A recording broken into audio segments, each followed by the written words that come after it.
Seja bem-vindo ao Jornal Regional. A Federação de Sindicatos da Administração Pública acusou hoje o Presidente da República de ser refém do Governo depois de ter promulgado, em tempo recorde, a lei que regula a reposição dos subsídios de férias à função pública. Para a estrutura sindical, Federação de Sindicatos da Administração Pública, é impossível compreender como Cavaco Silva pôde colaborar com os caprichos governamentais, pactuando com uma situação injusta e coloca em causa princípios de equidade e igualdade entre trabalhadores e gerando uma enorme confusão nos serviços. Segundo a estrutura sindical, o Governo já tinha admitido que não existiam problemas de cobertura orçamental para o pagamento dos subsídios. Os sindicatos consideram que pagar essa retribuição em novembro não é mais do que uma represália pelo facto de ter sido obrigado pelo Tribunal Constitucional a repor o subsídio. Com a promulgação do diploma, os funcionários públicos e pensionistas com salários superiores a 1.100 euros vão continuar a receber o subsídio de férias em duodécimos. O subsídio de Natal, que até o chumbo do Tribunal Constitucional estava a ser pago em duodécimos, será pago por inteiro em novembro, como é habitual. Tal como o Sindicato dos Quadros Técnicos do Estado e como a Frente Comum de Sindicatos, também a Federação de Sindicatos da Administração Pública diz que não baixará os braços e que vai fazer todos os esforços para suscitar a fiscalização sucessiva da constitucionalidade da lei. Ficamos agora com a síntese das notícias regionais. Foi com espanto que a Câmara do Porto tomou conhecimento da auditoria que o Governo mandou fazer às contas da Sociedade de Reabilitação Urbana do Porto, referentes a 2010 e 2011. Esta medida surge depois de o Governo ter anunciado que iria pagar à CERU a dívida de 2010 e 2011, no valor de 2,5 milhões de euros. Para a autarquia portuense, a atitude do Governo não só demonstra uma inaceitável falta de respeito pela cidade, como não pode ser compaginável com uma governação competente e de respeito. A Câmara recorda que o Governo veio afirmar na semana passada que iria finalmente pagar a sua dívida a Porto Vivo. A autarquia refere ainda que o número de vezes que tal foi afirmado ao longo dos últimos anos não abona muito a favor da confiança que estas palavras podem merecer e espera que, pelo menos, a questão da dívida seja uma novela encerrada. A Metro do Porto e a Sociedade de Transportes Coletivos do Porto anunciaram ontem uma operação conjunta para os festejos de São João. De domingo para segunda-feira, irão ser reforçadas as frequências e a capacidade dos transportes. O porta-voz da Metro do Porto afirmou que as empresas estimam transportar 200 mil pessoas durante a noite do São João. A STCP preparou para o São João um prolongamento de serviços e reforços durante a noite em diversas linhas, complementando o serviço da Metro do Porto. Segundo o responsável, sempre houve entre as duas empresas a preocupação de articular os serviços no São João. Na STCP, no total, estarão em funcionamento 35 linhas durante o período noturno e 21 linhas durante a madrugada, cobrindo os principais eixos da rede no Porto e concelhos próximos. Também o funicular dos Guindais está durante toda a noite em funcionamento, permitindo a ligação entre a Batalha e as Fontainhas e a zona da Ribeira do Porto. A Câmara de Gaia anunciou o investimento de cerca de 3 milhões de euros para manter as atividades de enriquecimento curricular. Estas atividades decorrem nas escolas do município desde o ano letivo 2002-2003 e já no próximo ano escolar vão decorrer em 101 escolas. O vice-presidente da autarquia de Gaia afirmou que seria impensável ver retroceder um projeto desta envergadura, que nos últimos anos conseguiu atenuar com eficácia as desigualdades económico-sociais nas escolas do município. Já o vereador da Educação refere que estas atividades não são uma sobrecarga letiva para os alunos, mas antes um complemento para um enriquecimento curricular e lúdico. O Ministério da Educação avançou que vai passar a assumir a primeira das 2 horas de atividades, com o pressuposto de que essa hora ficará dedicada ao estudo acompanhado e apoio aos alunos. O diário da primeira viagem de Vasco da Gama à Índia foi inscrito no Registro da Memória do Mundo, da Unesco. Este manuscrito, relevante da história dos descobrimentos, é propriedade da Biblioteca Pública Municipal do Porto. A Unesco afirma ser um testemunho verdadeiro da forma como o Vasco da Gama, à frente da sua frota, descobriu a rota marítima para a Índia. Este documento foi escrito por uma testemunha que participou na viagem e trata-se da cópia mais antiga e única conhecida do texto original. De acordo com a candidatura apresentada à Unesco, o Diário das Descobertas de Vasco da Gama é um documento único e insubstituível, com relevância mundial ao representar um avanço decisivo na história da humanidade. A diretora da Biblioteca Pública Municipal do Porto manifestou o grande orgulho da instituição e de todos os portuenses e portugueses pela classificação que considera muito merecida. É o 6º documento português a entrar na lista do Património Memória do Mundo e vai figurar ao lado da Carta de Pero Vaz de Caminha. Estão concluídas as obras de reabilitação da orla marítima de Vila Nova de Gaia. O presidente Luís Filipe Menezes falou num investimento que ronda os 250 milhões de euros. Deveremos começar por baixar o IRC e depois a carga fiscal sobre as famílias. Álvaro Santos Pereira defende que estas medidas devem ser tomadas assim que seja possível para que Portugal se torne mais competitivo. Para Paulo Portas, presidente do CDS-PP, o desagravamento fiscal em sede IRS deverá começar ainda na atual legislatura do Governo. O encontro do Ministro da Economia com gestores de 16 grandes empresas portuguesas, entre os quais António Mexia, da EDP, Henrique Granadeiro, da PT e Belmiro de Azevedo, da SONAI, serviu para ouvir as preocupações e as expectativas dos responsáveis, de forma a tornar o tecido empresarial português mais competitivo. Em relação ao ano de 2012, o poder de compra dos portugueses era de 25%, valor inferior à média dos restantes países da União Europeia, estando a par dos salários dos gregos e dos eslovacos, revelou ontem o Eurostat. De acordo com o Gabinete de Estatísticas da União Europeia, em 2012, havia 7 países da Europa onde os cidadãos, em média, eram mais pobres do que em Portugal, atingindo os 47% da média europeia.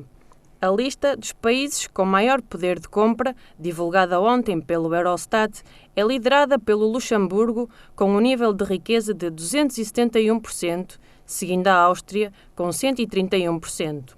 Na próxima segunda-feira, elementos da Troika estarão em Portugal para adiantar algum trabalho do 8º exame regular que decorre a partir de 15 de julho. O Fundo Monetário Internacional, apenas na última semana, discutiu a 7ª avaliação da Troika a Portugal, aprovando o pagamento da 8ª tranche do empréstimo acordado no valor de cerca de 660 milhões de euros. Como puderam ver, esta não era a peça que correspondia, mas sim uma reportagem sobre o Ministro da Economia que pedia então, quando possível, para uma redução da carga fiscal. 50 anos a ligar o norte e o sul do país é a função que cumpre a Ponte da Rábida. Depois de meio século a servir de ligação, a ponte é agora considerada monumento nacional. No seu aniversário de precisamente meio século, a Ponte da Rábida foi classificada Monumento Nacional pelo Conselho de Ministros. O projeto de Edgar Cardoso foi aprovado em 1955, os trabalhos começaram em 57 e a ponte foi inaugurada em 1963, a 22 de junho. Com um custo de cerca de 240 mil contos, a moeda da altura, a segunda ponte a fazer a ligação entre o Porto e Vila Nova de Gaia, construída com 20 mil toneladas de cimento, estava erguida a segunda travessia rodoviária sobre o Douro, uma ponte que desenvolveu o distrito do Porto para todo o país, já que ela liga o norte e o sul de Portugal. A Ponte da Rábida une pessoas e cidades há 50 anos, permitindo um olhar sobre todo o Douro, sem qualquer custo. É agora classificada como Monumento Nacional.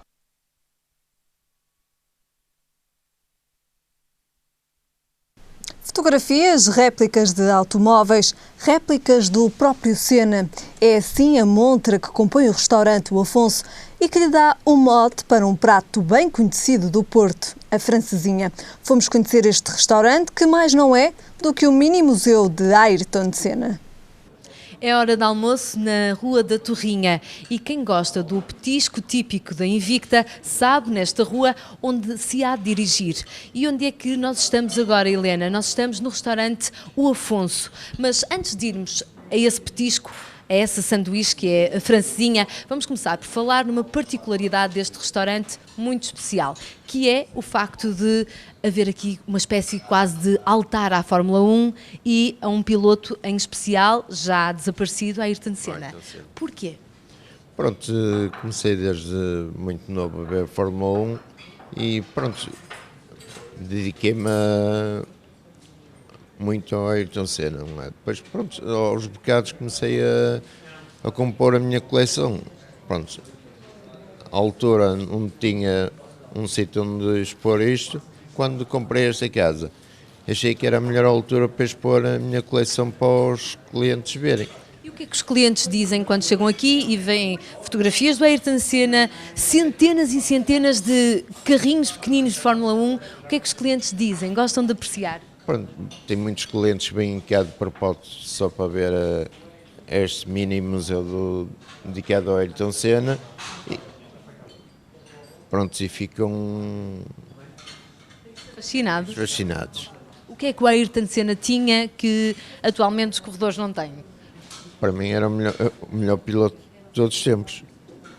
Foi uma perda muito grande. Muito grande. Para a Fórmula 1. Para a Fórmula 1.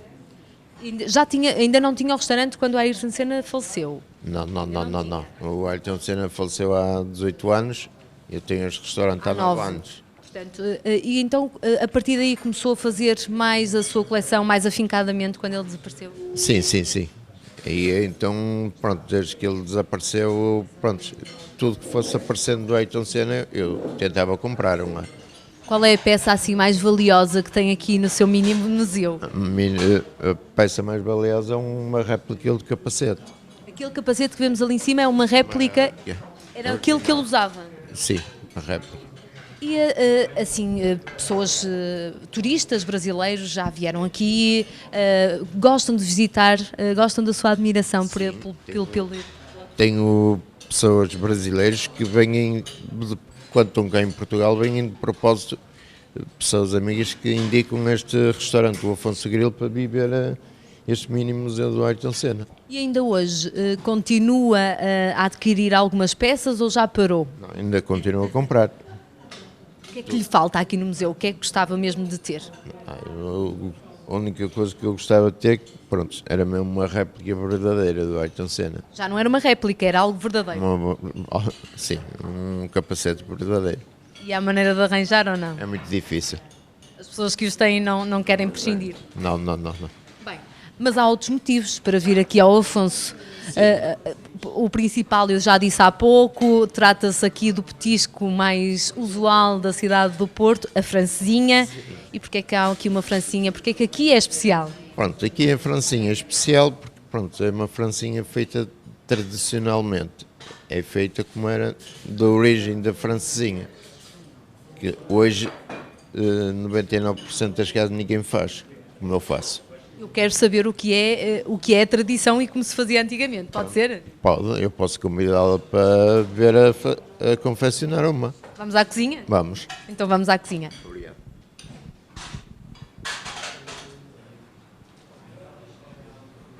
Bem, e já estamos aqui na parte onde a magia acontece. Então como é que se faz a francesinha tradicional, Sra. Afonso? A francesinha tradicional começa-se da origem, não é? Nós aqui confeccionamos desde o início, não é? Desde começar a cortar o pão, a grelhar as carnes, é tudo feito na hora.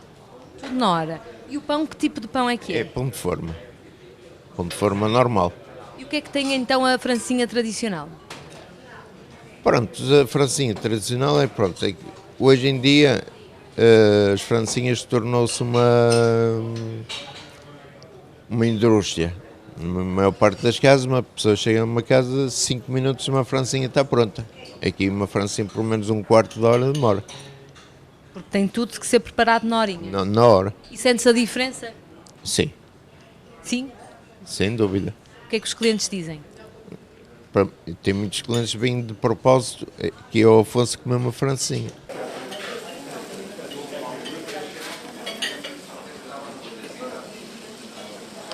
Ficamos agora com o tempo para amanhã. E no norte são esperados períodos de chuva fraca. No centro e sul, céu muito nublado. Quanto a temperaturas, o Porto espera uma máxima de 20 graus e uma mínima de 14. Em Lisboa, a máxima será de 22 graus e a mínima de 16. E em Faro, a máxima chegará aos 29 graus e a mínima aos 17.